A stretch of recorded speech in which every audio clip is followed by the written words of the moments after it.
Beleza, pessoal. O objetivo da aula de hoje, continuando o conteúdo de Python, é fazer com que vocês tenham a possibilidade de dividir para conquistar em suas aplicações em Python. Que na aula de hoje vocês vão aprender a criar e manipular funções. Até a aula de hoje, vocês estavam acostumados a utilizar funções previamente estabelecidas pelo interpretador Python. Por exemplo, a função input é uma função que vocês têm costume de utilizar até hoje. A função print, entre outras, vocês já têm o costume de utilizar, porém são funções já pré-estabelecidas pela linguagem. Mas nunca parou assim um questionamento na cabeça de vocês de, por exemplo, seria muito legal se existisse a possibilidade de eu, como programador, criar a função escreva, por exemplo, no lugar de eu utilizar a função print pré-estabelecida pelo Python. Outra possibilidade, seria muito interessante se eu pudesse utilizar módulos de software já produzidos por outros programadores, né? Por exemplo, eu estou desenvolvendo um sistema de caixa eletrônico, onde esse sistema, depois que eu realizar a venda, eu queria imprimir um boleto bancário. Seria muito árduo para mim ter que desenvolver um módulo em Python do zero que permitisse gerar o código de barra e imprimir o boleto. Será que existiria a possibilidade de, a partir do momento que eu pesquisasse na internet, um módulo freeware prontinho para ser utilizado na minha aplicação? Não seria interessante? Dá para fazer isso? Dá. Tanto eu poder implementar minhas próprias funções, quanto utilizar funções pré-fabricadas de terceiros, é o objetivo da aula de hoje. A partir do conceito de funções, a gente vai aprender essas artimanhas, vamos dizer assim. E é esse conteúdo que vai viabilizar justamente vocês poderem implementar módulos com interface gráfica em Python. Porque você depende do uso e do acesso a funções para que vocês possam utilizar módulos de interface gráfica como janelas, botões, entre outros recursos de interface gráfica. Okay? Mas o que é uma função? Para que serve uma função? E se até o momento eu não precisei de definir minhas próprias funções? Para que eu aprender essa nova teoria associada? Em outras linguagens de programação, vocês podem encontrar o termo funções, chamados também de submódulos ou subprogramas ou métodos, caso você esteja implementando, utilizando uma linguagem de programação orientada a objeto. Okay? Mas uma função sempre define ações a serem tomadas na execução de um programa.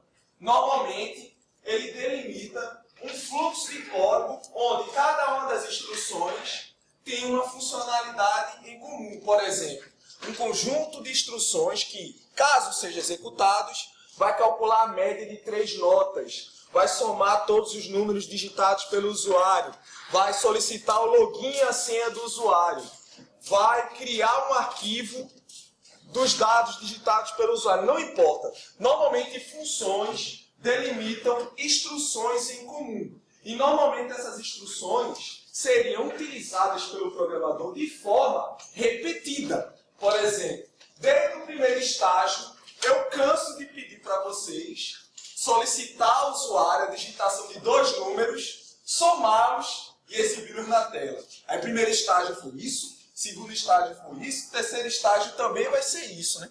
Aí o cara pode questionar, caramba, eu já implementei isso e deixei lá em casa.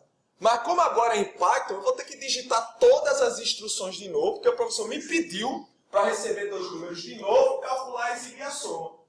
Pô, se eu já fiz essas instruções que efetuam a soma entre 2 números, não seria interessante eu poder reutilizar código-fonte já implementado anteriormente? Sim, desde que essas instruções sejam implementadas e delimitadas em uma função. A partir do momento que um código-fonte está delimitado em um subprograma, tais instruções podem ser reutilizadas, podem ser compartilhadas, não apenas nas minhas próprias aplicações, como para aplicações de terceiros. Eu posso criar a função Thiago Maia, onde sempre e quando o programador utilizar ela, vai ser exibido bem-vindo Thiago. E eu posso pegar esse script e disponibilizar para que outras pessoas também possam exibir a mesma mensagem. Tem gente, inclusive, que vive da venda de scripts e funções pré-estabelecidas. Por exemplo, eu criei um script que checa automaticamente o CPF do usuário que venha utilizar a minha função. Aí Davidson olha para aquele módulo, pô, Thiago, disponibiliza para mim, já que tu fez, para não ter que reinventar a roda, não já está prontinho. Beleza, Wilson. Por R$50, eu vejo meu script para poder utilizar no meu código. Beleza, Thiago, toma aí. Ou então ele vai pagar uma licença anual para utilizar o meu script e as minhas funções associadas. Tem gente que vive disso. Tem gente que vive de vender software, tem gente que vive na venda de módulos de software. E o que viabiliza o compartilhamento e a disponibilidade de módulos de software é justamente implementar tais funcionalidades em funções. Olhem o quão poderoso é o uso desse recurso nos seus scripts, certo? São conjuntos de declarações de dados, instruções e expressões. Cada função vai delimitar códigos que, se vocês tivessem implementado eles em um script único, básico, desconsiderando o conteúdo de funções, seriam mini-programas delimitados nesse tipo de estrutura. Então, cada função delimita um programinha à parte que pode ser embarcado em outros programas, que é justamente o que permite o reuso de código e o reaproveitamento de trabalho efetuado anteriormente. Então, tratam-se de blocos nomeados de código. Normalmente, associado a uma função, eu sempre vou ter um nome. Assim como eu dou nome a uma variável, eu sempre vou estar nomeando, criando identificadores de função. E normalmente esse identificador deixa claro a funcionalidade daquele bloco de instruções. Por exemplo, eu criei uma função que soma dois números e gera o resultado dessa soma. Eu posso criar a função soma dois números. Se eu criei uma função para calcular a média de 3 notas, eu posso chamar a função de média. Ou gerar boleto bancário. Normalmente o nome de uma função segue aquelas mesmas regras estabelecidas para identificador de variável. Não pode ter espaço, não pode ter caracteres especiais. Eu não posso dar um nome para uma função se esse nome já existe. Por exemplo, eu não posso criar uma função chamada print. Por quê? Porque o Python já define a função print. Eu não posso criar uma função input, porque já existe o identificador input para uma determinada função. Tem essas regras, mas o que vocês têm que entender por enquanto é que para cada função que você criar, você tem que definir um nome, e normalmente esse nome estipula a funcionalidade desta. Isto é, só de você ler o nome da função, você já sabe o que ela irá fazer. Tranquilo até aí, pessoal? Alguma dúvida por enquanto? Por enquanto só teoria, já a gente na prática vai aprender como criar funções em Python, certo? Continuando. Beleza, professor, mas até o momento eu criei vários programinhas, li várias entradas e gerei várias saídas. Em nenhum momento eu precisei criar módulo de software para nada. Então, para que eu aprender um novo recurso, uma nova estrutura, que vai aumentar, entre aspas, a complexidade do meu código, se o feijão com arroz que eu fiz até agora foi suficiente para mim? Beleza, mas o uso de funções tem várias vantagens, e vocês, como gestores de TI, para vocês, gestores de TI, é importante vocês estarem atentos a elas. A primeira vantagem do uso de função é que justamente reduz o tamanho do código-fonte de programas. A partir do momento, por exemplo, que um determinado programador já criou um script, e nesse script ele já tenha criado e definido várias funções, no meu programa eu só vou ter o trabalho de importar o script do cara e chamar a função pelo nome. O meu programa pode ter, por exemplo, uma única linha de código, que é a chamada da função do cara, e só essa chamada já vai executar todo aquele bloco de instruções implementada pelo script do terceiro. Então, por exemplo, no único script eu só posso ter uma chamada lá, por exemplo, somar. Somar já vai ser o suficiente para executar a soma entre dois números. Só que você lê o nome da função, já fica claro que o teu programa também faz. Então ele é um bom redutor de código, porque ele abstrai um determinado bloco. Ele resume um bloco de código de 20 linhas de código para uma chamada de função. E vocês já fazem isso na prática, por exemplo.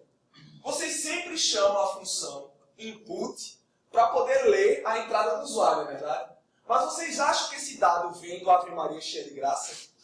Os desenvolvedores da linguagem Python criou um script, onde nesse script existe a função input, onde nessa função existe todo um bloco de instruções que permite acessar o dado digitado pelo do usuário, obter esse dado e armazenar na memória e assim sucessivamente. O programador já fez isso para vocês. Se não fosse a modularização de código e a geração de funções, vocês teriam que implementar todo o código necessário para captar a digitação de dados a partir do teclado. O Python já abstrai tudo isso para você, porque já existe uma função que faz isso para você de forma automática. Então ela permite reduzir o tamanho de código, porque a partir de agora você só vai fazer chamada de função e não reimplementar um determinado bloco de código anteriormente desenvolvido. Facilita a visualização e a compreensão de programas. Por exemplo, no script Python eu posso ter 3 chamadas de função. Recebe números, calcula a soma, exibe na tela. Se você pega um script, aliás, não só você, imagine um leigo que nunca programou na vida, você pega um script desse, passa para ele e você pede para ele para que ele explique para você como é que aquele script funciona. Uma coisa é ele pegar no 1 é igual a int, input e digite o primeiro número. Int, input e digite o segundo número. Soma é igual a no 1 mais no 2, print e soma. Um cara que nunca programou na vida vai ler aquele código e para ele é hierógrafo. É grego, ele não vai entender nada. Ao passo que se você passar um script onde cada instrução é definida por 3 funções, boa noite, só dele ler o nome da função, mesmo que ele não entenda nada de Python, ele vai dizer, ó, seu script vai receber 2 números, vai somar e vai exibir na tela. Então ele facilita a visualização e compreensão do programa nesse sentido. Porque a partir do momento que eu crio um nome, e esse nome define a funcionalidade da função, fica mais fácil de entender o que é que ele faz. Até mesmo para vocês. Eu garanto para vocês, daqui a 3 anos, se vocês pegarem esse script que vocês fizeram na minha aula e tentar ler o que vocês fizeram, vocês não vão se lembrar de boa parte do que vocês implementaram, né? Diferentemente, se você delimitou e organizou o código de vocês em funções. Você vai conseguir entender por causa do identificador de função. Ok? Pensa assim na solução do problema por partes. Eu tenho 2 opções. Ou eu posso desenvolver um único programa, num único módulo, isto é, num único script, num único arquivo em Python. Nos dias atuais, na nossa aula de introdução à programação, dá para se resolver um problema num único script. Mas imagine imagine que você tivesse sido contratado por uma empresa de RH para que você pudesse desenvolver a aplicação de RH daquela empresa. Vai desenvolver 20 mil linhas de código num único script. Aí você encontrou um erro que ele não está calculando o 13º corretamente. Vai catar o erro num script de 30 mil linhas de código. Imagine o trabalho. Outra desvantagem de estar implementando o mesmo código no mesmo script é o seguinte. Você é o gestor de TI de uma empresa que tem contratado os 10 programadores. Certo? Até hoje vocês estão acostumados a desenvolver o mesmo programa no mesmo script. Você vai fazer o quê? Pegar um computador e botar todos os programadores para trabalhar no mesmo computador? Porque é a única forma que vocês vão ter de desenvolver para as competências e habilidades que vocês aprenderam até agora. A partir do momento que eu trabalho com função, eu posso fazer o seguinte. Beleza, eu tenho que desenvolver um sistema de RH. Tu vai desenvolver a função para cadastrar cliente. Para cadastrar cliente não, para cadastrar funcionário. Tu vai fazer o cálculo do 13º. Tu vai fazer o de gerar relatório.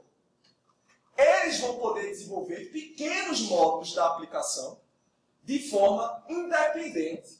Ao passo que, se eu tivesse um único módulo, estava aquela penca de programador no mesmo computador. Eu estaria perdendo tempo e não estaria utilizando todos os recursos humanos necessários para poder desenvolver a aplicação. Vocês acham que é melhor o quê? 5 cabeças trabalhando num único problema ou 5 cabeças trabalhando em 5 problemas em paralelo? Eu vou entregar a aplicação de forma mais rápida.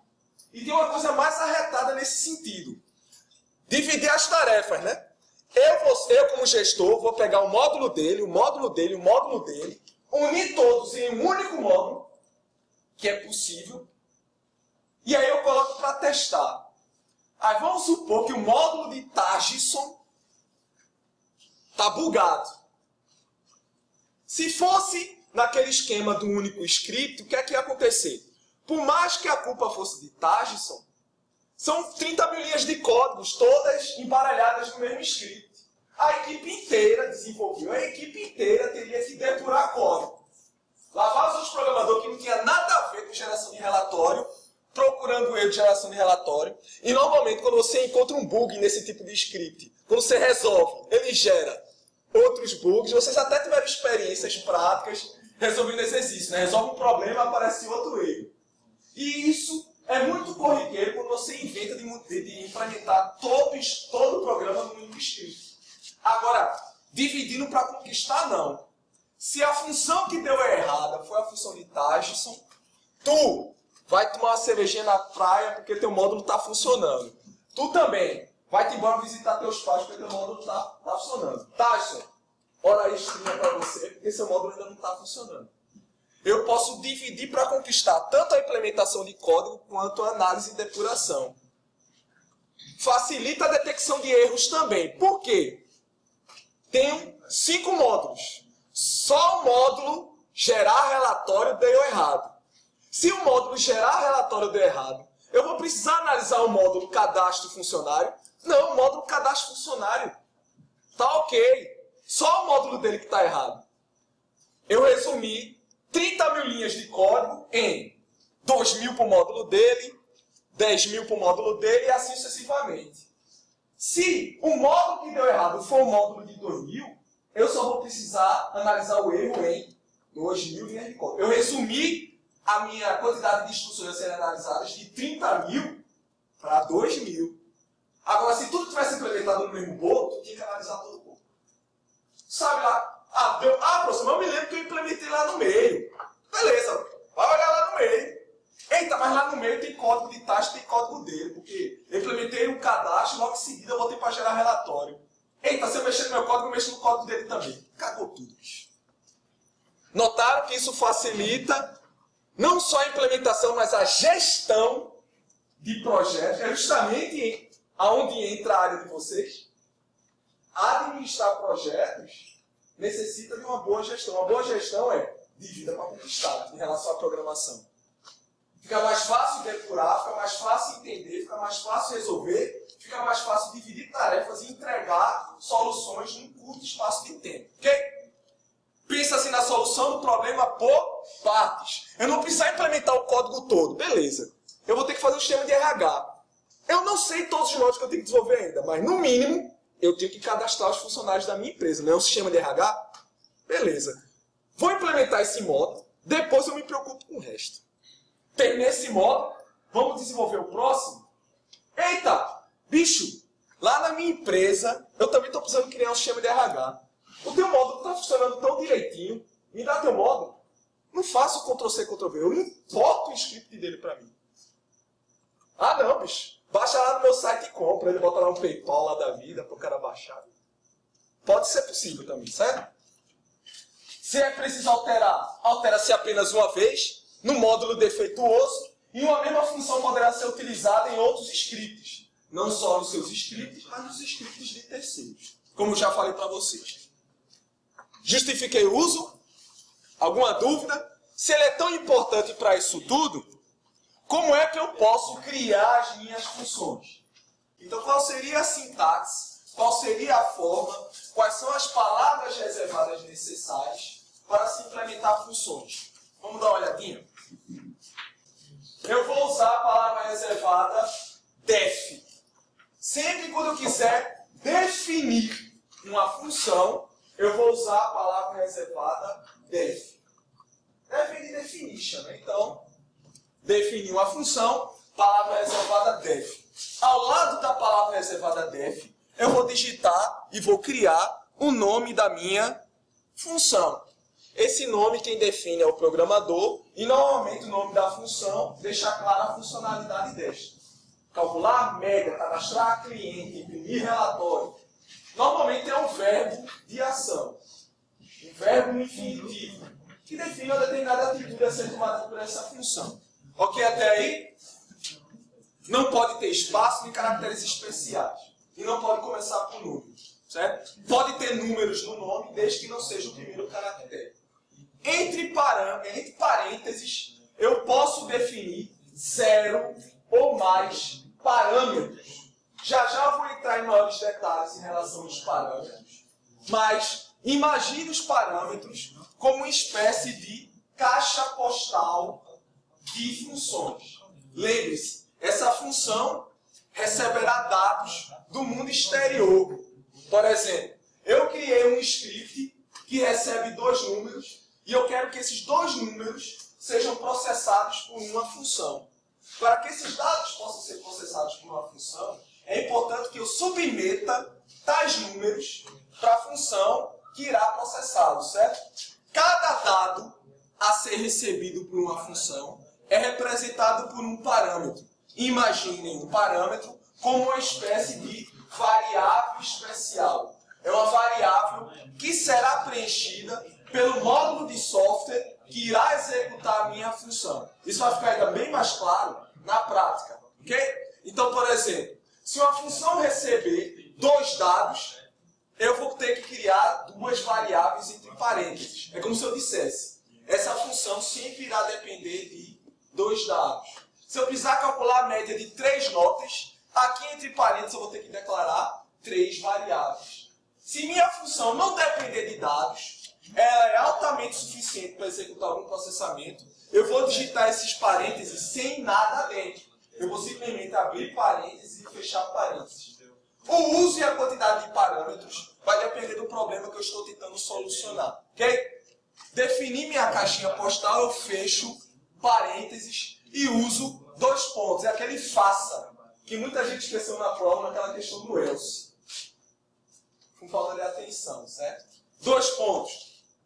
Aqui embaixo, indentado, porque eu tenho que dizer onde começa e onde termina as instruções do meu bloco, da minha função, eu vou implementar todas as instruções que serão executadas quando eu chamar essa função pelo nome. Aqui dentro, eu posso fazer qualquer coisa que eu faria num único script. Aqui dentro eu posso declarar variável, aqui dentro eu posso criar e trabalhar com listas, aqui dentro eu posso trabalhar com if, elif, com for, com while. Imagine uma função como um mini programa mesmo. Então aqui o seu limite, eu posso implementar qualquer coisa utilizando a sintaxe da linguagem Python, ok? Uma função pode ou não gerar retorno. Por exemplo, no final do cálculo da média, a resposta da minha função vai ser o quê? O resultado do cálculo da média. Ao lado da palavra reservada return, eu sempre vou digitar um determinado valor ou uma variável que contém um determinado valor a ser enviado para o script ou para o módulo de software que chamou essa função. Se os parâmetros são minha caixa de entrada, o meu retorno é minha caixa de saída. A partir dos parâmetros, a função recebe dados para serem processados e o retorno manda o resultado de volta. Caixa de entrada, caixa de saída. A quantidade de dados a serem retornados, por isso a palavra reservada é return. E a quantidade de dados a serem recebidos vai depender do problema que a gente está tentando solucionar. A gente vai fazer vários para praticar o uso dessa sintaxe. Eu posso ter no mesmo script uma ou mais funções. Também vai depender do meu problema. Por exemplo, se eu estiver criando um script para implementar uma calculadora e eu quero que essa calculadora seja modularizada. Eu quero criar funções onde cada função fique dedicada para um determinado processamento. Eu posso criar as funções somar, multiplicar, subtrair e dividir. E criar um script de Python que possa ter acesso a essas funções. Sempre quando depender de determinado cálculo, eu só chamo a função de interesse. A gente vai fazer isso na prática também. Ok? Vamos ver esse outro exemplo? Faça um programa que possua 2 módulos. Opa, eu tenho um programa desenvolvido com 2 arquivos. Olha que massa. Eu vou ter 2 arquivos. Funcões.py, ou funções, eu não posso ter um nome de arquivo com caracteres especiais. É aqui que eu vou implementar todas as minhas funções que porventura eu queira compartilhar com outros módulos de software. e eu vou criar um programa.py que, de fato, vai representar um programinha que está fazendo acesso ao módulo de funções. Aqui eu vou compartilhar funções, aqui eu vou aproveitar código compartilhado, para não ter que reimplementar do zero, ok? No primeiro arquivo, crie a função soma. A referida função deverá retornar a soma entre duas variáveis sempre foi invocada. É aquela mesma função soma que a gente criou no exemplo anterior, ok? No segundo arquivo, importe a função soma. Opa! A soma não está no mesmo arquivo. Eu vou precisar importar esse arquivo. Eu vou precisar fazer com que programa.py enxergue funções.py para que ele possa ter acesso ao seu conteúdo. Okay? Localizada no módulo de funções, leia dois números inteiros, envie os dados para funções. Funções vai gerar a resposta e vai mandar de volta para programa.py. Isso é possível? É. E vocês vão fazer na prática, seguindo o que eu vou mostrar aqui para vocês. Primeiro, vamos criar o arquivo funcões.py, certo? Crie um novo arquivo no IDLE, e nesse arquivo digitem essa função. Depois de terminado, escolham uma pasta aí do computador de vocês, salve com esse nome aqui. Todo mundo implementou, né? Agora vamos criar um novo arquivo, onde esse novo arquivo vocês vão implementar aquele trecho de código que a gente fez para poder receber dois números, calcular a soma e exibir o resultado.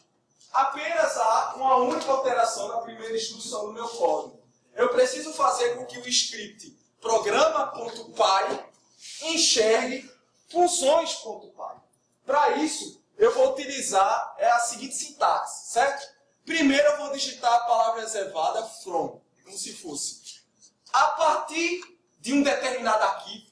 Que arquivo é esse? O arquivo que eu estou querendo fazer com que o programa se comunique. Eu não chamei de funções, sem os caracteres. Eu digito aqui o nome do script a ser importado. Não tem a necessidade aqui de você colocar .py. Você não precisa botar o nome do arquivo seguido da sua extensão. Basta o nome do arquivo, certo? No mesmo arquivo, eu posso ter uma infinidade de funções. Eu posso ter funções desde a época que eu era aluno até agora. Porque agora eu não vou precisar implementar o que eu fiz no passado, porque tudo que eu preciso no script Python está implementado aqui. Para esse programa, eu só tenho interesse em uma função implementada aqui dentro. Então, logo em seguida, eu digito a palavra reservada import e logo em seguida digito o nome da função que eu quero, de fato, importar. Eu não quero importar a função soma, então eu digito soma. Então, qual é a lógica aqui? A partir do arquivo funções, me traga a função soma. A partir do momento que eu faço isso aqui, tudo que estiver aqui dentro está disponível para mim aqui dentro também. Agora sim eu posso ler dois números, calcular a soma a partir da chamada de função. Ô, professor, e cadê o código que está aqui dentro? O interpretador Python automaticamente vai procurar, vai catar essa função aqui dentro do seu projeto. Ele vai procurar, opa. Ah, não estou achando aqui, porque está aqui. Então o Python automaticamente vai para o outro arquivo. A partir de agora a execução do programa está dedicado no outro módulo. O outro módulo vai executar, vai receber os dois números. Entenderam a lógica da caixa postal? Eu enviei duas cartas para outra casa. Eu enviei dois dados para outro programa processar. Chegou aqui, eu tenho os dois dados, calculo e toma a cara de volta, caixa de saída, e vi o resultado de volta para cá. O resultado é armazenado aqui e eu exibo o resultado na tela. Beleza? Agora é importante que, para que esse script funcione, tanto funcões quanto programa sejam salvos na mesma pasta.